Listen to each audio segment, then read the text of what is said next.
दोस्तों नमस्कार, स्वागत है आपका यूट्यूब चैनल एबी टेक में। आज है 18 जून 2024 और जान लेते हैं आज के महत्वपूर्ण खबरें जो आज के प्रमुख समाचार पत्रों पर छाई हुई हैं और आप लोगों के लिए बहुत ही इम्पोर्टेंट है। सबसे पहले यहाँ पर देखिए हेडलाइन कि मुख्यमंत्री के आदेश भी शिक्षक भर्ती के विज्ञापन अटके। यहाँ पर कई सारी भर्तियों की बात हो रही है। तो यहाँ पर देखिए बताया गया कि राजकीय माध्यमिक विद्यालयों में LT ग्रेड शिक्षक प्रवक्ता यानी GIC प्रवक्ता और महाविद्यालयों में असिस्टेंट प्रोफेसर भर्ती के लिए उत्तर प्रदेश लोक सेवा आयोग को साल भर पहले ही तकरीबन 7,500 रिक्त पदों के अधियाचन मिल चुके हैं। बीते दिनों CM ने अलग से बैठक कर भर्तियां शीघ्र शुरू करने के निर्देश दिए। इसके बावजूद भर्तियों के विज्ञापन अटके हुए हैं। LT ग्रेड शिक्षक भर्ती के लिए पिछला विज्ञापन मार्च 2018 में आया था। तब 10,768 पदों पर भर्ती के लिए आवेदन मांगे गए थे। समकक्ष अर्हता विवाद के कारण जैसे हिंदी इत्यादि की प्रक्रिया अब तक जारी है। वहीं परीक्षा में हिंदी एवं सामाजिक विज्ञान विषय के पेपर लीक के होने के आरोपों के कारण इन दोनों विषयों के परिणाम काफ़ी देर से जारी किए गए थे। आयोग ने पहली बार लिखित परीक्षा के माध्यम से भर्ती कराई थी। आयोग को LT ग्रेड शिक्षक भर्ती की नई भर्ती के तकरीबन 6,000 पदों का अधियाचन साल भर पहले मिल चुका है, लेकिन शासन स्तर से समकक्ष अर्हता का निर्धारण न होने के कारण भर्ती अटकी है। आयोग की ओर से अर्हता निर्धारण के लिए शासन कई बार रिमाइंडर भेजे जा चुके हैं, लेकिन अर्हता स्पष्ट न होने के कारण विज्ञापन जारी नहीं किया जा रहा है। 6 साल से नई भर्ती का इंतजार कर रहे हजारों अभ्यर्थी ओवरएज हो रहे हैं और उनके भविष्य के रास्ते बंद हो चुके हैं। वहीं आयोग को राजकीय महाविद्यालयों में GDC प्रवक्ता के तकरीबन 350 का पदों का अधियाचन भी काफ़ी पहले मिल चुका है। आयोग को 6 महीने से स्क्रीनिंग परीक्षा की नियमावली को शासन से मंजूरी का इंतजार है। असिस्टेंट प्रोफेसर के पदों पर तत्काल से भर्तियां शुरू कराने के आदेश दिए गए हैं। अब तक केवल इंटरव्यू में मिले अंकों के आधार पर ही यहाँ भर्तियाँ होती थीं, लेकिन अब यहाँ पर जो भर्तियाँ होंगी इसमें स्क्रीनिंग परीक्षा और इंटरव्यू दोनों के तहत भर्तियाँ होंगी। स्क्रीनिंग परीक्षा का वेटेज 75% रहेगा, जबकि इंटरव्यू का वेटेज जो है मात्र 25% रहेगा। तो नई नियमावली को मंजूरी मिलने के बाद आयोग विज्ञापन जारी करेगा। इसके अलावा राजकीय इंटर कॉलेजों में भी प्रवक्ता के लगभग 1,000 रिक्त पदों का अधियाचन साल भर पहले मिल चुका है, लेकिन ये भर्ती भी समकक्ष अर्हता विवाद के कारण अटकी हुई है। CM योगी ने कैबिनेट बैठक बुला करके मंत्रियों की बैठक बुला करके लगातार भर्तियों को पूरी करने के आदेश दे रहे हैं, लेकिन मामला कुल मिलाकर के देखा जाए तो शासन स्तर से ही पेंडिंग है। अब यहाँ पर आप सरकार की चापलूसी देखिए या होशियारी देखिए। एक तरफ CM योगी कह रहे हैं कि फटाफट भर्ती भर्ती विज्ञापन जारी किए जाएं। दूसरी तरफ से 2 साल से समकक्ष अर्हता विवाद शासन और अधिकारियों के बीच ही पेंडिंग है। अधिकारी बताते हैं शासन पर पेंडिंग है, शासन बताता है अधिकारियों के पास पेंडिंग है। तो जब आप लोग समकक्ष अर्हता को हरी झंडी नहीं दे रहे हो, स्क्रीनिंग परीक्षा का सिलेबस का मामला अटका हुआ है उसको हरी झंडी नहीं दे रहे हो, तो भर्तियाँ कैसे होंगी? करना इन्हीं को है, लेकिन एक तरफ कहते हैं हाँ भर्तियाँ करो फटाफट, दूसरी तरफ मंजूरी भी नहीं देना है। यह तो वही बात हो गई कि हाथी के दांत दिखाने वाले कुछ और होते हैं और खाने वाले कुछ और होते हैं। खैर, आपका क्या कहना है इस बारे में? आप लोग अपने विचार कमेंट बॉक्स से बताइएगा।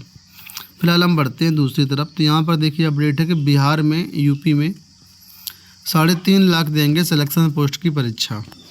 कर्मचारी चयन आयोग की ओर से सिलेक्शन पोस्ट फेज 12 की परीक्षा जो है उत्तर प्रदेश और बिहार के 69 केंद्रों पर 20 से 26 जून के बीच 5 कार्यदिवसों में कराई जाएगी। SSC मध्य क्षेत्र ने परीक्षा के प्रवेश पत्र अपलोड कर दिए हैं और करीबन 3.5 लाख अभ्यर्थी इस परीक्षा में शामिल होने जा रहे हैं।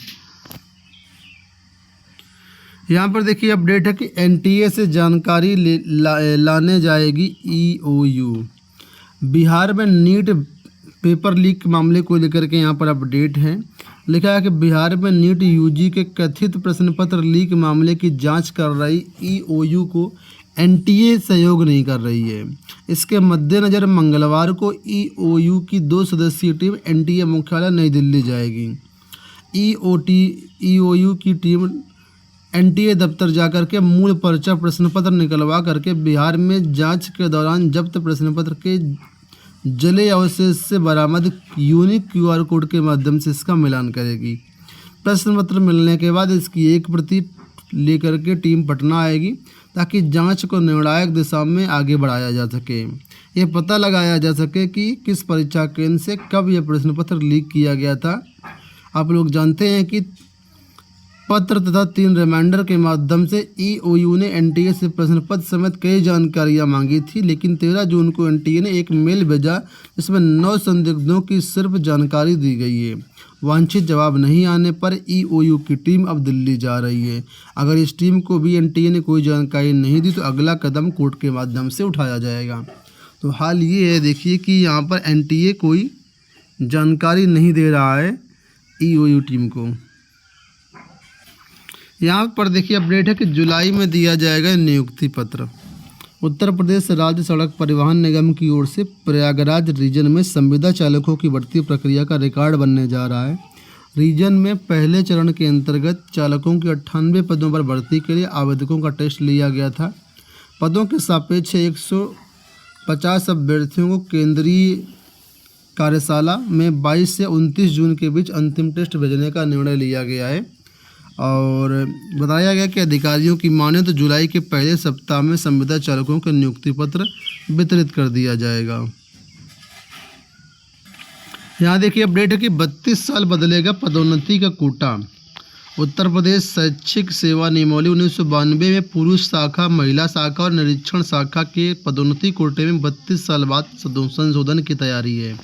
राजकीय विद्यालयों में कार्यरत शिक्षिकाओं और खंड शिक्षा अधिकारियों की ओर से पद बढ़ाने के कारण क्लास 2 पदों पर पदोन्नति का कोटा बढ़ाने की मांग को लेकर के हाईकोर्ट में याचिकाएं लगी हुई हैं। इसके जवाब में शासन की ओर से मुख्य स्थायी अधिवक्ता को 7 जून को भेजे गए पत्र में कहा गया है कि कोटे की पुरानी व्यवस्था में बदलाव की प्रक्रिया गतिमान है।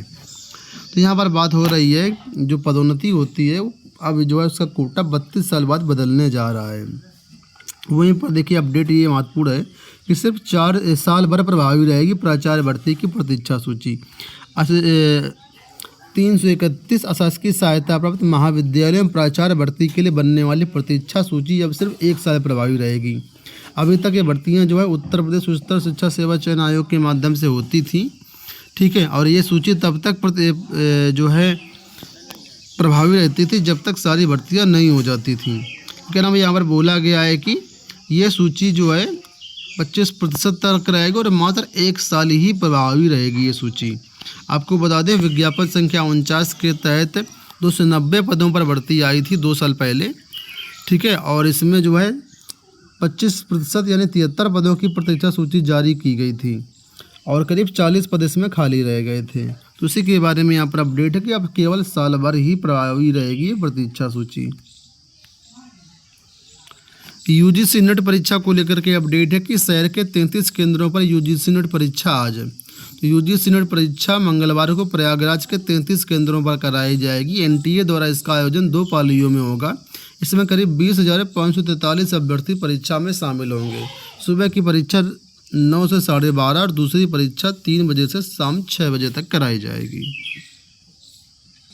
यहाँ पर देखिए अपडेट कि बीएड प्रवेश परीक्षा का रिजल्ट 25 से पहले।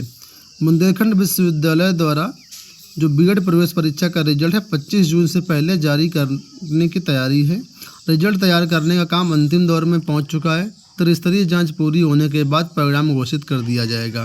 बुंदेलखंड विश्वविद्यालय की ओर से 9 जून को इसका परीक्षा का आयोजन किया गया था।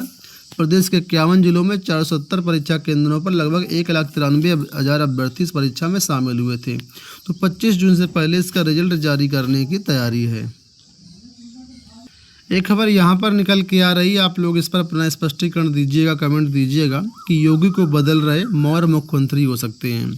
तो संघ मुखिया मोहन भागवत मिलने जा रहे हैं मुख्यमंत्री आदित्यनाथ से। यूपी की सियासत में बड़े बदलाव की तैयारी है। डिप्टी सीएम केशव प्रसाद मौर्य दिल्ली में डेरा जमाए हुए हैं, उन्हें आदित्यनाथ की जगह सीएम चेहरा बनाया जा सकता है। यूपी में विधानसभा चुनाव 3 साल दूर हैं, इससे पहले ही मौर्य को जिम्मेदारी दी जा सकती है। जब योगी को सीएम बनाया गया था तब भी मौर्य का नाम सबसे आगे चल रहा था और ये कहा गया था कि 2.5 साल मुख्यमंत्री योगी जी रहेंगे और 2.5 साल केशव प्रसाद मौर्य रहेंगे। फिलहाल सारी बातें हवाई हो गई हैं। अब ये खबर आने लगी है कि इनको जो है मुख्यमंत्री बनाया जा सकता है, क्योंकि भाजपा की स्थिति यूपी में ख़राब हो रही है। तो उम्मीद है कि ओबीसी चेहरे को यहाँ पर मुख्यमंत्री के तौर पर लाया जाएगा। बाकी आपका क्या कहना है कमेंट बॉक्स में बताइएगा, और ये भी बताइए क्या इनके आने से आपको क्या लगता है भर्तियों में सुधार आएगा या नहीं आएगा। फिलहाल दोस्तों इस वीडियो में इतना ही, धन्यवाद।